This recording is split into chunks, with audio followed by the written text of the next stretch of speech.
বলেন, খবরদার খবরদার, দুনিয়ার মধ্যে তোমরা দাম্ভিকতার সাথে অহংকারের সাথে চলো না। এরপর রব্বুল আলামিন বলেন, ওয়াল্লাহু লা ইউহিব্বু কুল্লা মুখতালিন ফাখুর। রব্বুল আলামিন বলেন, দাম্ভিক অহংকারীকে আল্লাহ তাআলা কখনোই ভালোবাসে না। দাম্ভিক অহংকারী যারা, তাদেরকে আল্লাহ তাআলা ভালোবাসে না। এজন্য আল্লাহ তাআলা সাফ জানায় দিয়েছে, ওয়ালা তামশি ফিল আরদি মারহা। যত সুন্দর হও তুমি, যত টাকা পয়সার মালিক হও তুমি, যত বড় সম্পদশালী হও তুমি, যত সম্মানের অধিকারী হও তুমি, খবরদার দুনিয়াতে চলতে জমিনের উপরে দম্ভ করে চলিও না। আজ তুমি হয়তো সৌন্দর্য নিয়ে আসো, কিন্তু 60 বছর বয়স হয়ে গেলে সৌন্দর্য কোথায় যাবে? বিলীন হয়ে যাবে। আজকে তুমি সম্পদশালী আছো, কিন্তু আল্লাহ চাহে তো একদিন সম্পদ নাও থাকতে পারে। অনেক কোটিপতি ফকির হয়ে যায় না? অনেক কোটিপতি জীবনের শেষ ভাগে আসে ভিক্ষা করতে হয়, এরকম হয় না? এজন্য আল্লাহ তাআলা বলেন, ওয়াল্লাহু লা ইউহিব্বু কুল্লা মুখতালিন ফাখুর। যারা অহংকারী, দাম্ভিক, আল্লাহ তাআলা তাদেরকে কখনোই ভালোবাসেন।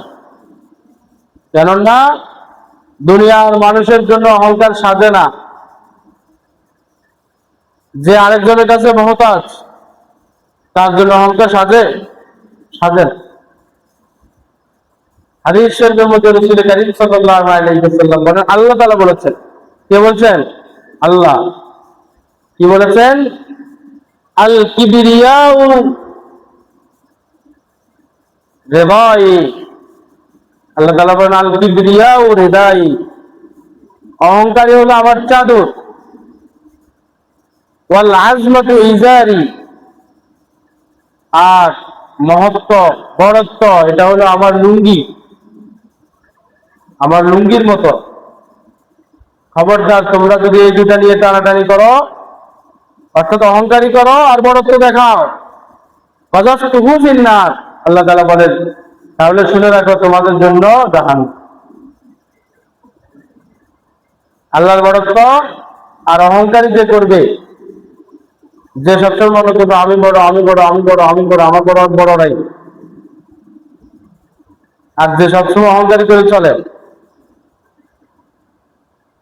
রাসূল কারীম সাল্লাল্লাহু আলাইহি ওয়াসাল্লামের মাধ্যমে আল্লাহ তাআলা জানায় দিয়েছেন, তার ঠিকানা কোথায়? জাহান্নাম। আরেক হাদিসের মধ্যে আল্লাহ রাসূল সাল্লাল্লাহু আলাইহি ওয়াসাল্লাম ইরশাদ করেন, قال رسول الله صلى الله عليه وسلم لا يدخل الجنة من كان في قلبه مثقال حبة من خردل مثقال حبة من كبر। রাসূল কারীম সাল্লাল্লাহু আলাইহি ওয়াসাল্লাম বলেন, লা ইয়াদখুলুল জান্নাতা মান কানা ফি কলবিহি, ওই ব্যক্তি জান্নাতে যাবে না যার অন্তরের মধ্যে মিসকালা হাববাতিন মিনাল কিব, অনু দানা পরিমাণ, সরিষা দানা পরিমাণ, অনু পরিমাণ অহংকার যার অন্তরে থাকবে, সে ব্যক্তি জান্নাতে যাবে না। সরিষার দানা পরিমাণ অহংকার থাকলে কোথায় যাবে না? জান্নাতে যাবে। সে দাম্ভিকের ঠিকানা কোথায় হবে? জাহান্নাম। অহংকারী, দাম্ভিকতা মানুষকে দুনিয়া এবং আখিরাতের সকল সফলতা থেকে বঞ্চিত করে। অহংকারী করার কারণে অনেক সম্প্রদায়কে আল্লাহ তাআলা ধ্বংস করে দিয়েছে, আযাব দিয়ে দিয়েছে। কোরআন শরীফের মধ্যে ইচ্ছা আছে, বহু অনেক ঘটনা আছে। সুপরিচিত একটা ঘটনা, যখন আল্লাহ তাআলা আমাদেরকে বানাবে, যখন বানানোর ইচ্ছা করছে,